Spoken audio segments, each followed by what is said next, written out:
That has more to do with politics, though, than substance. Essentially, people look at this relationship and they associate it with every job that has gone overseas. So this is a very alarming figure, but it's a little misleading because China, more than 40% of its exports are actually processing exports, meaning importing parts and components and assemble and then re-export. If we adjust for that, then the bilateral trade deficit is 1/3 less than the gross figure.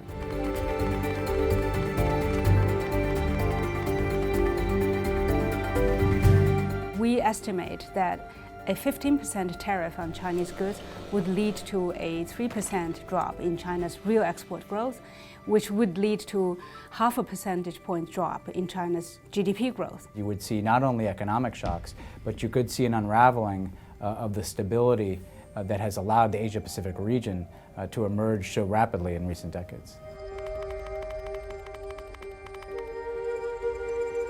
China by now is the second largest economy, but it's also the largest export market for most of the Asian economies. Some of these economies are very exposed to China's own domestic demand, but others, like South Korea and Taiwan and Malaysia, are very integrated in the global supply chain. So if there are trade frictions between China and US or other major markets, these economies will also be affected quite significantly.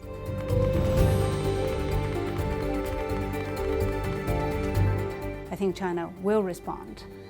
China could impose tariffs on US products, so US companies will suffer, US consumers will also face higher prices, so it's a slippery slope. I generally do not think that US and China are competing with each other because US production is on a much higher value-added chain. They design, they create, they produce very high-end, high-tech products, where China is more on the lower end. The Chinese economy is so large and has so much interconnectivity with ASEAN economies. President Obama always said there was a lot more to fear from a weak and collapsing China than a strong and growing China.